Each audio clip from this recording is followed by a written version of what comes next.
উদয়ের পথে শুনি কার বাণী, ভয় নাই ওরে ভয় নাই, নিশেষে প্রাণ যে করিবে দান, ক্ষয় নাই তার ক্ষয় নাই।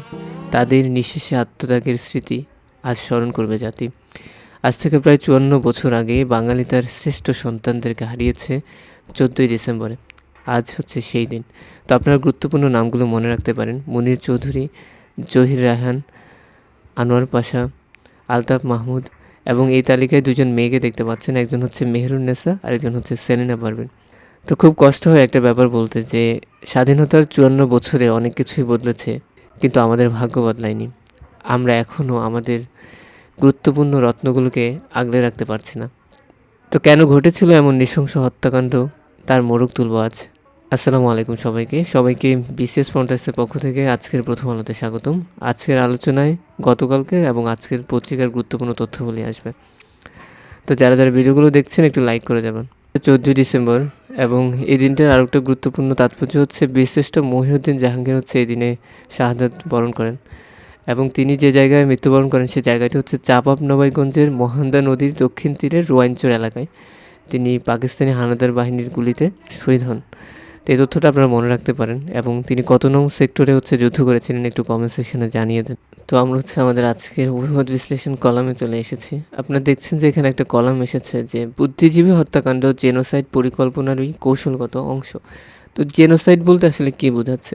তো জেনোসাইড বলতে বোঝায় হচ্ছে আপনার নিছক মানুষ হত্যা নয়, এটি একটি নির্দিষ্ট জনগোষ্ঠীকে নিশ্চিহ্ন করে দেওয়ার একটি দীর্ঘমেয়াদী প্রক্রিয়া। তো আপনারা দেখছেন যে ১৯৭১ সালের ১৪ই ডিসেম্বর পাকিস্তানি হানাদার বাহিনী হচ্ছে আমাদের বুদ্ধিজীবীদেরকে তুলে নিয়ে যায় এবং বধ্যভূমিতে নিয়ে তাদেরকে হত্যা করে।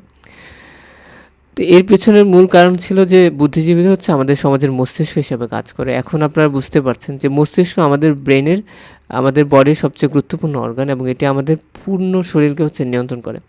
ঠিক বুদ্ধিজীবীদের ভূমিকাও হচ্ছে সমাজে ঠিক এরকম। এবং তাদেরকে যদি শেষ করে দেওয়া যায়, তবে দেখা যাবে যে আপনার জনগোষ্ঠীরা হচ্ছে আপনার সুসংগঠিত হতে সময় লাগবে, এবং তারা সুসংগঠিত প্রতিরোধ হচ্ছে গড়ে তুলতে পারবে না। এ কারণে পৃথিবীর বহু দেশ হচ্ছে এই যে স্ট্র্যাটেজি, এটাকে গ্রহণ করেছে, এবং বারবার হচ্ছে বুদ্ধিজীবী হত্যাকাণ্ড হয়েছে।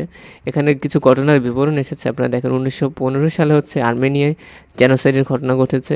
১৯১০ থেকে ৩০ সালের মধ্যে জার্মানিরা হচ্ছে আপনার নাজিরা হচ্ছে হাঙ্গেরিতে ইহুদি বুদ্ধিজীবীদেরকে হত্যা করেছে। এ ধরনের ঘটনা আপনারা দেখতে পাবেন। এবং বাংলাদেশের যে ১১ থেকে ১৪ই ডিসেম্বরের মধ্যে কতজন বুদ্ধিজীবীকে মেরে ফেলা হয়েছে তার সঠিক সংখ্যা হচ্ছে নিরূপণ করা কঠিন। আর বুদ্ধিজীবী হত্যাকাণ্ডের মাধ্যমে সাধারণ জনগণের মনস্তত্ত্বে ভীতির সঞ্চার করে, যা একটি জাতির ইতিহাসে সুদূর প্রসারী প্রভাব রেখে যায়। তো এই বিষয়টা এখানে উঠে এসেছে। তারপর আপনারা দেখেন যে নবজাতকের কি ডেঙ্গু হয়। বিষয়টা হচ্ছে নবজাতকের ডেঙ্গু হতে পারে, কিন্তু ব্যাপারটা হচ্ছে খুবই হচ্ছে মানে আনকমন একটা ব্যাপার। তবে নবজাতক হলে যে ডেঙ্গু হবে না, বিষয়টা এরকম না। তারপর আপনারা দেখছেন যে আমাদের প্রধান উপদেষ্টার সাথে বেগম রোকেয়া পদকপ্রাপ্ত ৪ জন নারীকে দেখা যাচ্ছে। তো ৪ জন নারী হচ্ছে আপনার প্রথম বাঁ থেকে হচ্ছে রুবানা রাকিব, এরপর আছে হচ্ছে আপনার কল্পনা আক্তার, তারপর হচ্ছে ঋতুপর্ণা চাকমা, এবং হচ্ছে আপনার সর্বশেষ হচ্ছে ইনি হচ্ছেন আপনার নাফিলা ইদ্রিস। এই ৪ জনকে হচ্ছে রোকেয়া হচ্ছে পুরস্কার দেওয়া হয়েছে ২০২৫। ঠিক আছে, এটা মনে রাখতে পারেন। তো ২০২৫ স্বাধীনতা পুরস্কার কয়জনকে দেওয়া হয়েছে এবং তাদের নামটা কমেন্ট সেকশনে হচ্ছে দিয়ে দেন, যাতে অন্যরা পড়ে হচ্ছে বিষয়টা জানতে পারে। তারপর আরেকটা ব্যাপার দেখতে পাচ্ছেন যে অল্প অস্ত্রে বড় বীজ হয়। বিষয়টা হচ্ছে আমাদের মুক্তিবাহিনী হচ্ছে অনেক দক্ষতার এবং পরাক্রমশালিতার পরিচয় দিয়েছিল ১৯৭১ সালের মুক্তিযুদ্ধে। এবং মানিকগঞ্জ জেলায় হচ্ছে অনেকগুলা সফল যুদ্ধ হয়েছিল। তার মধ্যে সবচেয়ে উল্লেখযোগ্য যুদ্ধ হচ্ছে গোলাইডাঙ্গার যুদ্ধ। এবং ২৯শে অক্টোবর জেলার সিঙ্গাইর উপজেলার গোলাইডাঙ্গায় যুদ্ধটি হয়। তো এখানে কি হয়েছে, আপনার পাকিস্তানিরা ১০-১২টি হচ্ছে পাকিস্তানি সেনা হচ্ছে নৌকা নিয়ে হচ্ছে আমাদের যে ক্যাম্পগুলো আছে সেখানে দখল করতে অগ্রসর হচ্ছিল। তো মুক্তিযোদ্ধারা হচ্ছে এই বিষয়টা জানতে পারে, এবং তারা ২ দলে বিভক্ত হয়ে হচ্ছে তাদের উপর সফল হচ্ছে আক্রমণ চালায়, এবং আমরা এই জায়গায় হচ্ছে অনেক বড় একটা বিজয় অর্জন করি। তো ৭১ যুদ্ধের পরে তাদের স্মরণে মানিকগঞ্জের সিঙ্গাইর উপজেলার গোলাইডাঙ্গায় নির্মিত হয়েছিল একটি স্মৃতিসৌধ। এটার ছবি আপনারা দেখতে পাচ্ছেন, নামটা মনে রাখতে পারেন। তারপর একটু দেখেন এখানে যে প্রতীকী বধ্যভূমি ১৯৭১ হচ্ছে প্রদর্শিত হবে। তো বধ্যভূমি তো জানেন কি, এবং বাংলাদেশের সবচেয়ে বড় বধ্যভূমি কোথায় অবস্থিত একটু কমেন্ট সেকশনে জানিয়ে দেন। তারপর আপনারা একটা ব্যাপার দেখেন যে আমলাতন্ত্রের করায়ত্তে মানবাধিকার কমিশন। তো সব দেশে হচ্ছে একটা মানবাধিকার কমিশন থাকে যারা হচ্ছে মানবাধিকার লঙ্ঘন করলে সে বিষয়গুলো নিয়ে হচ্ছে কাজ করে। তো বাংলাদেশে একটা মানবাধিকার কমিশন ছিল, গত সরকারের সময় ছিল, কিন্তু সেটি অকার্যকর ভূমিকায় ছিল। তো এই জিনিসটাকে শক্তিশালী করার লক্ষ্যে হচ্ছে অন্তর্বর্তীকালীন সরকার 2025 অধ্যাদেশ জারি করেছে, মানবাধিকার কমিশন অধ্যাদেশ 9 নভেম্বর। এবং এটি অধ্যাদেশ জারি করার পর সেটি শুধু একটি অধ্যাদেশ হিসেবে রয়েছে, এখানে কোনো কমিটি গঠিত হয়নি যারা এই বিষয়টি নিয়ে কাজ করবে। এর মূল কারণ হচ্ছে যে আমলাতান্ত্রিক হচ্ছে জটিলতা, এবং ইফতেখারুজ্জামান এই বিষয়টি নিয়ে উদ্বেগ প্রকাশ করেছেন। তো আমরা হচ্ছে আমাদের আজকের মতামত অংশে চলে এসেছি। আপনারা দেখছেন যে আনিসুল হক একটা বিষয় নিয়ে লিখেছেন যে কণ্ঠহীনের কণ্ঠস্বর হওয়া বুদ্ধিজীবীর কাজ। তো একটু আগে আমরা বলেছিলাম যে বুদ্ধিজীবী হচ্ছে কারা, যারা সমাজের মস্তিষ্ক হিসাবে কাজ করে। আপনারা হয়তো আমার ভাইয়ের রক্তে রাঙানো 21শে ফেব্রুয়ারি এই গানটি শুনেছেন, এবং এই গানটির সুরকার হচ্ছে আলতাফ মাহমুদ, এবং তিনি এই সুরের স্রষ্টা, যাকে 1971 সালের 14 ডিসেম্বর পাকিস্তানি হানাদার বাহিনী হত্যা করেছিল। এখন যে বিষয়টা বলতে চাচ্ছি সেটা হচ্ছে যে 1957 সালে নোবেল পুরস্কার ভাষণে অ্যালভার ক্যামু একটা কথা বলেছিলেন। তিনি বলেছিলেন, ইতিহাস যারা তৈরি করেন লেখক তাদের সঙ্গে থাকবেন না, লেখক থাকবেন তাদের সঙ্গে যারা ইতিহাসের দুর্ভোগের শিকার, যে মানুষটা সবার আড়ালে কারাগারের গহীনে নিঃশব্দে ঝুঁকছে। লেখক যদি তার সঙ্গী হতে পারেন তাহলেই তিনি তার নিজের নির্বাসন থেকে বাঁচতে পারবেন। এটা কিন্তু সব আমলেই সত্য। এখনও বুদ্ধিজীবীদের জালিম নয়, মজলুমের পক্ষ নিতে হবে, ক্ষমতার পক্ষে নয়, ক্ষমতাহীনের ক্ষমতা হয়ে উঠবেন বুদ্ধিজীবীরা। তো আপনারা যেটা বুঝলেন আর কি, সেটা হচ্ছে গত সরকারকে যদি আমরা দেখি, যত বুদ্ধিজীবী ছিল বাংলাদেশে তারা সবাই হচ্ছে সরকারের পক্ষে লিখেছে। এবং আপনার হচ্ছে শুধু সরকার এবং বঙ্গবন্ধু এই দুইটা ছাড়া কিন্তু যত বই বের হয়েছে ম্যাক্সিমাম চলচ্চিত্র, ম্যাক্সিমাম বই হচ্ছে এই দুইটা মানুষকে হচ্ছে কেন্দ্র করেই ছিল। এটা হচ্ছে সরকারকে ফ্যাসিবাদ হওয়ার পথে আসলে অনেক বেশি অনুপ্রেরণা জাগিয়েছে। তো এই জায়গায় বুদ্ধিজীবীরা কিন্তু শক্ত ভূমিকা পালন করতে পারে। তারা যদি সরকারের সমালোচনা করে নিজেদের জায়গা থেকে, তবে সমাজের অনেক সমস্যা কিন্তু সমাধান হয়ে যাবে। এই বিষয়টা তিনি তুলে ধরেছেন এখানে। তারপর আপনাদের জন্য কিছু তথ্য আছে। দেখেন, বাংলাদেশের অর্থনৈতিক সমীক্ষা 2025 অনুযায়ী সাক্ষরতার হার হচ্ছে 77.9%। আর ঢাকা শহরে প্রথম বিদ্যুৎ ব্যবহৃত হয় হচ্ছে 1901 সালে, এবং বাংলাদেশ প্রথম হচ্ছে পলিথিন ব্যাগ নিষিদ্ধ করে। সম্প্রতি প্রিপা শান্তি পুরস্কারে ভূষিত হয়েছেন হচ্ছে মার্কিন প্রেসিডেন্ট ডোনাল্ড ট্রাম্প। আর ভারতের কোথায় নতুন বাবরি মসজিদ নির্মাণ করা হচ্ছে, এটা হচ্ছে মুর্শিদাবাদ জেলা, পশ্চিমবঙ্গে। এই তথ্যগুলো মনে রাখতে পারেন। আর মাতারবাড়ি বিদ্যুৎ কেন্দ্র কোন জ্বালানি ব্যবহার করা হয়, এটা হচ্ছে কয়লা। তো আমরা বিদ্যুৎ কেন্দ্রগুলো হচ্ছে আমাদের কয়লা আর হচ্ছে গ্যাস হচ্ছে ব্যবহার করে নর্মাল। তারপর আপনারা একটা ব্যাপার দেখেন যে যুক্তরাষ্ট্র এবং হচ্ছে ইউরোপের মধ্যকার যে সম্পর্ক, সেখানে ফাটল ধরেছে। তো এই বিষয়টা এখন খুব পরিষ্কার, এবং জনাথন ফিনল্যান্ডের লেখায় এই বিষয়টা উঠে এসেছে। তো তিনি বলছেন যে sex and the city series থেকে আমাদের একটা বিষয় শেখার আছে, সেটা হচ্ছে যে মানুষটি আপনাকে গুরুত্ব দিচ্ছে বলে ভাবছেন, সেই মানুষটি আসলে আপনাকে পছন্দই করে না।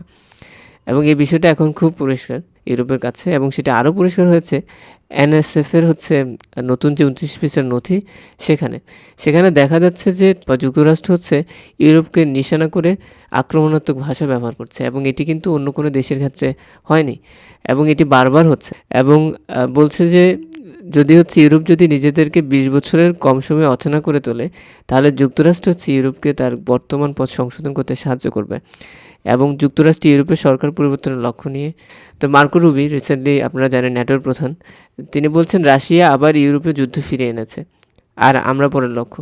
কিন্তু তিনি এটা বলছেন না যে এই যুদ্ধে ন্যাটোর সবচেয়ে শক্তিশালী সদস্য যুক্তরাষ্ট্র ইতিমধ্যে হচ্ছে রাশিয়ার পাশে দাঁড়িয়েছে। তো আমরা হচ্ছে আমাদের আজকের অর্থ বাণিজ্য অংশে চলে এসেছি। আপনারা দেখেন ওপেনএআই হচ্ছে আপনার $100 কোটি বিনিয়োগ করেছে ডিজনি, এবং ওপেনএআই এবং হচ্ছে ডিজনির মধ্যে একটা চুক্তি স্বাক্ষরিত হয়েছে। আর বাংলাদেশ যে কয়টা দেশে জনশক্তি হচ্ছে রপ্তানি করে থাকে, এবং সেই 5টা দেশের তালিকার মধ্যে একটি হচ্ছে মালয়েশিয়া, এবং মালয়েশিয়ায় যারা যাচ্ছে তারা অস্বস্তিতে পড়ছে। আর সবচেয়ে বেশি জনশক্তি রপ্তানি করে থাকে কোথায়, প্রথম এবং দ্বিতীয় অবস্থানটাকে একটু কমেন্ট সেকশনে জানিয়ে দেন।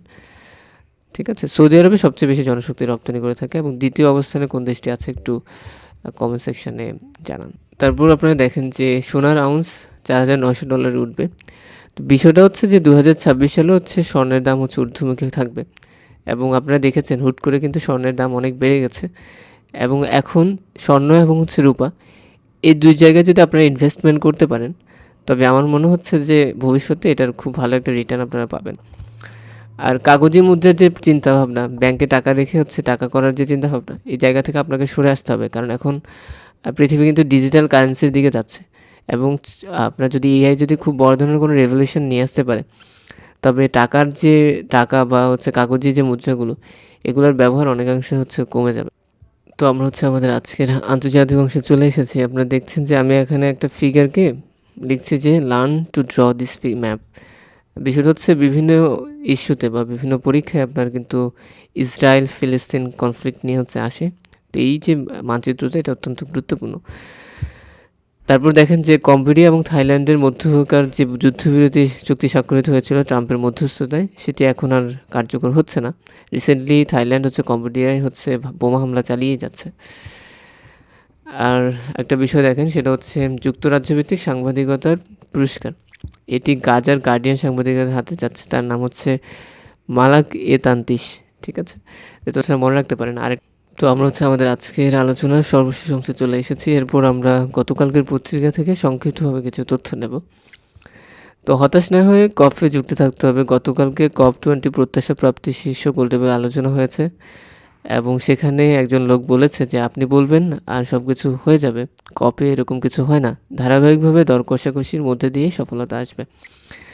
তার মানে হচ্ছে আমাদেরকেও ধৈর্য ধরতে হবে। আপনারা জানেন যে জলবায়ু সংকট বা আবহাওয়া কেন্দ্রিক সকল সমস্যা কিন্তু আমাদের আছে এবং মোটামুটি আমরা খুব উপরের দিকেই থাকব।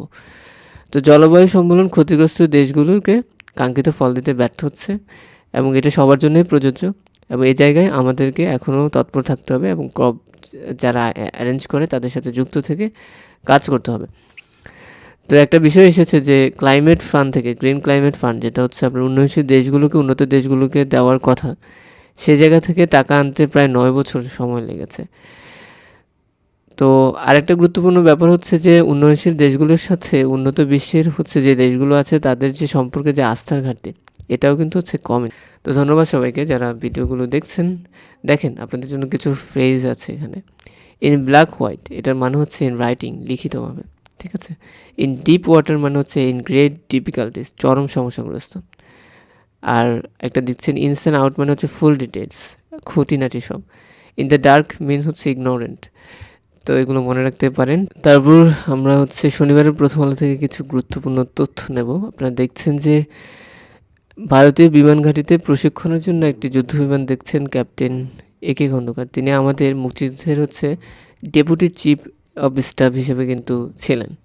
তথ্যটা মনে রাখতে পারেন। এবং আপনারা দেখেন যে জ্বালানি তেলে ফুসফুসের বিষ, বিষয়টা দেখেন BSTA এবং হচ্ছে BSIR। BSTA হচ্ছে আপনার Bangladesh standards and testing institution, আর দ্বিতীয় হচ্ছে বাংলাদেশ বিজ্ঞান ও শিল্প গবেষণা পরিষদ। এরা হচ্ছে জ্বালানি তেলের যে নমুনা আছে সেটি স্যাম্পল কালেকশনের পর পরীক্ষা করে দেখছে যে আমাদের যে জ্বালানি তেল, সেখানে সালফারের নির্ধারিত মাত্রা 350 ppm থেকে আপনার হচ্ছে কত গুণ, 35 গুণ বেশি হচ্ছে মাত্রা সালফার পাওয়া যাচ্ছে।